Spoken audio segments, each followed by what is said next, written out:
इस्लामी press club मलहीर Memon ॻोठ हिते जेको आहे त पंहिंजो SUP ज़िले मलहीर तरफ़ां ठुल्हे जे कारकुन जे क़त्ल जे ख़िलाफ़ एहतजाज कयो पियो वञे। अचो त उन्हनि खां पुछंदासीं हुननि जो छा चवणु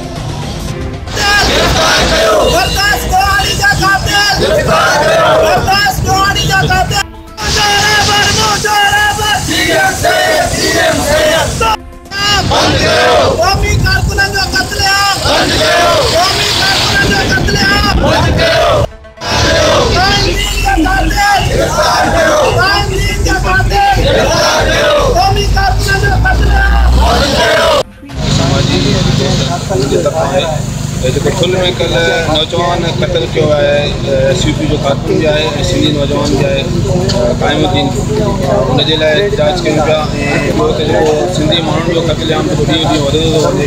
तव्हांखे कुझु ॾींहं पहिरां नज़र आयो त गुरदास उॾाणी इंसान दोस्त इंसान हुयो सो हुनखे बि बेदर्दी सां ग्वादर जे अंदरि क़त्ल कयो वियो। तो असांजा मुतालबा इहे आहिनि त गुरदास उॾाणी जे क़ातिलनि खे ऐं कायमुद्दीन जे क़ातिल खे गिरफ़्तार करे सख़्त खां सख़्त सज़ा ॾी वञे। अगरि गवर्नमेंट का भी एक्शन नथी वठे त एहतजाज शहीद शहादत सॼी सिंध में एहतजाज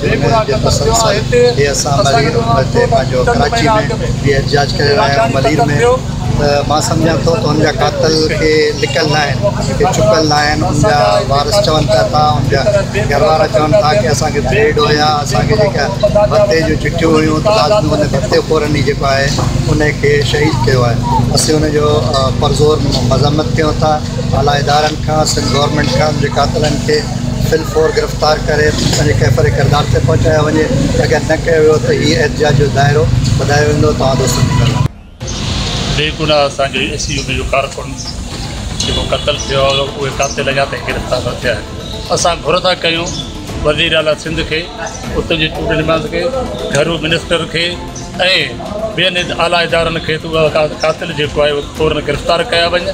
रोज़ सिंधी माण्हू खजी था वञनि रोज़ सिंधी माण्हू सां ज़ुल्म आहे सितम जारी सारी आहे। असां घुर कयूं था इमरान ख़ान खे बि हिन रियासत जे अंदरि जेको सिंधी माण्हुनि जो क़त्लेआम पियो थिए उन ते बाक़ाइदा नज़र रखी वञे उन्हनि माण्हुनि खे गिरफ़्तार करायो वञे। ऐं असां अगरि गिरफ़्तार ई न थिया त पोइ थी सघे थो असां अॻिते हली करे कराची प्रेस क्लब में वरी मुज़ाहिरो कंदासीं। असां वरी बि घुर था कयूं हिते जो चूंडियल नुमाइंदा या उतां जे चूंडियल नुमाइंदनि खे घरू मिनिस्टर खे वज़ीर आला सिंध खे ऐं बिलावल भुट्टो खे बि त सिंधी माण्हुनि जो नुमाइंदा लीडर थो सॾाए त इहे क़ातिल जेके आहिनि असांजो फ़ौरन गिरफ़्तार थियणु घुरिजनि ऐं उनजे लाइ एक्शन खयो वञे। ख़ासि करे वज़ीर आला IG सिंध खे बि अपील था कयूं त उहे क़ातिल जेके आहिनि फ़ौरन गिरफ़्तार कयो।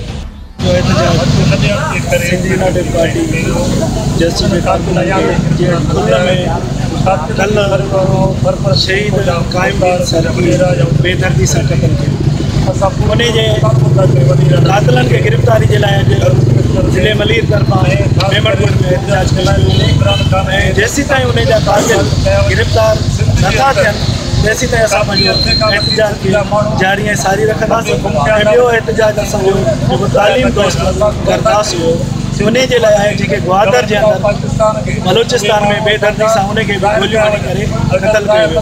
छा सिंधी माण्हू जेको बि हाणे दुकानदार थिए थो या शहूर रखे थो तालीम याफ़्ता थिए थो उनखे ईअं जेको आहे सो मारियो साड़ियो वञे पियो।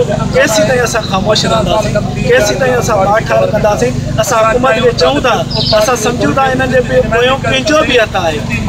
असां पंहिंजा शहरी आहियूं रियासत मां हूंदी आहे शहरनि रियासत मां हूंदी आहे त असां उन मां खां अपील कयूं था पिया त पंहिंजा बच्चा खाइणु बंदि कर।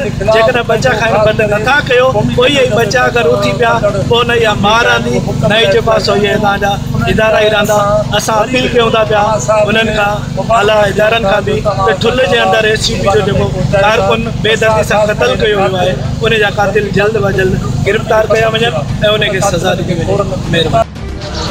सिंध मां जेका हिंदू छोकिरी आहे उहा ॼणाई वई वरी बाद में मुस्लमान थी पायल देवी छा चवंदो सही मां हिन जे बारे में इहो चवंदुसि इहा हिकु पायल देवी कोन्हे बहरहाल इन खां वधीक ॿियूं खोड़ सारी जेके आहिनि सिंधी हिंदी नियाणियूं जेके आहिनि उहे अगवा करे उन्हनि खे ज़ोरी जेका आहे ॾाढ ते उन्हनि खे मुसलमान कयो ऐं उन्हनि खे जेको आहे पंहिंजो मज़हब जे नाले ते अगवा करे ऐं ख़ासि करे ई हिकु साज़िश तहत अॼु न पर इहो 2012-13 खां वठी इहो मुसलसल शुरू खां साज़िशूं हलनि थियूं, पर इहो 2010-12 खां वठी मुसलसल ॾिसूं पिया था त जेके नाबालिग हिंदू नियाणियूं आहिनि उन्हनि खे वर्गलाए कंहिं तरीक़े अगवा करे ज़बरदस्ती उन्हनि खे जेको आहे इस्लाम जे नाले ते मज़हब जे नाले ते उन सां शादियूं कयो वञनि थियूं। असीं इन जो परज़ोर मज़म्मत कयूं था, एहतिजाज कयूं था ऐं मुख़्तलिफ़ जेके आहिनि चैनलनि जे ज़रिए, मुख़्तलिफ़ अख़बारनि जे ज़रिए ऐं तव्हां दोस्तनि जी महिरबानी तव्हांजे ज़रिए बि असीं इहो पैगाम ॾियूं था त इहा जेका आहे फिल्म जेका आहे पायल देवी जेका हाणे अगवा थी आहे, असां नथा सम्झूं की उहा इस्लाम क़बूल कई या जेका वञी ख़ुशी सां शादी कई, लेकिन उहो ज़बरदस्ती अगवा कयो, उनखे बाज़ाब कयो वञे, उहो पंहिंजे वारसनि जे हवाले कयो वञे ऐं न त असां हिंदू कम्यूनिटी सां गॾु आहियूं ऐं हिंदू सिंधी आहिनि, बिल्कुलु असां उन्हनि सां गॾु आहियूं। हिन एहतिजाज जो दाइरो वधायो वेंदो।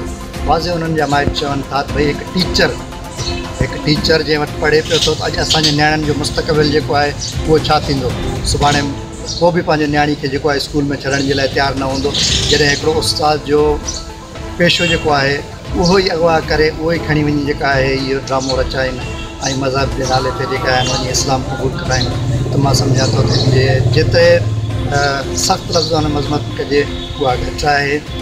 तव्हांजी महिरबानी।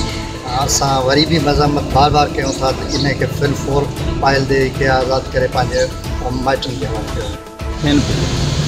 छा इहे हिंदू नियाणियूं पंहिंजे मर्ज़ी सां इस्लाम क़बूल करे पंहिंजे मर्ज़ी सां शादियूं थियूं करनि, इस्लाम खां मुतासिर था थियनि, या जेको आहे त हिननि हिंदुनि खे सिंध खां कढण ऐं लॾाइण जी का साज़िश थी रही आहे? बिल्कुलु महिरबानी तव्हांजी सवाल करण जी। इहो रिंकल कुमारी खां वठी वेंदे असां जे मेमणगोठ में बीठा आहियूं पाण प्रेस क्लब में।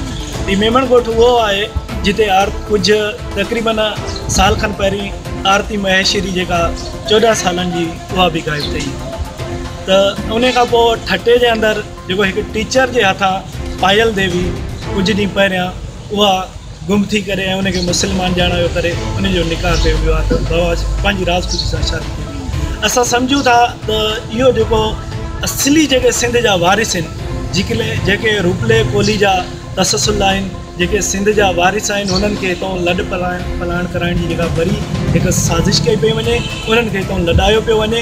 इन साज़िश खे असां मुकमल नाकाम कंदासीं। पहिरीं बि असां आरती जे लाइ हिते मुज़ाहरा कयासीं, उन खां अलावा जेको असां रिंकल जे लाइ कयासीं, ऐं ॿियो त उहे हुजनि या जेको छोकिरा हुजनि, तव्हां ॾिठो त प्रकाश जेको ज़िले सिजावल जो हुयो, उन में पीपल पार्टी जो जेको जनरल सेक्रेटरी हुयो, उहो उन सां जेको आहे सो ग़लति करे, ज़्यादती करे, ज़ना करे वीडियो क्लिप उहा सोशल मीडिया ते ज़ाहिर कई वई।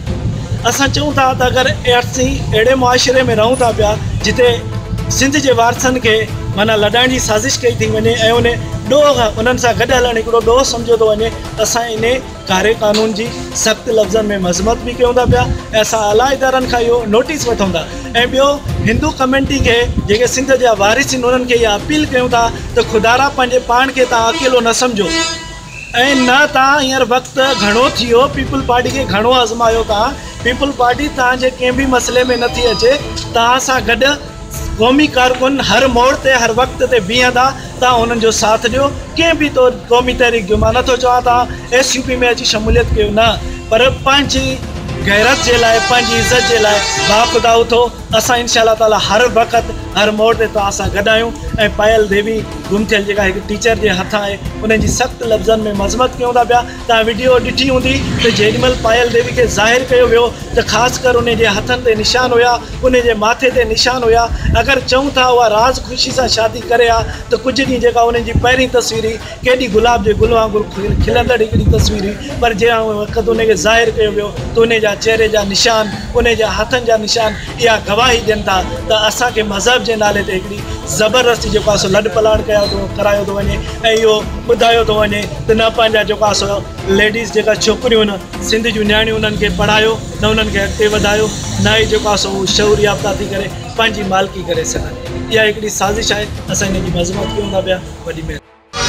फारूक भंगवान, सोच TV, कराची।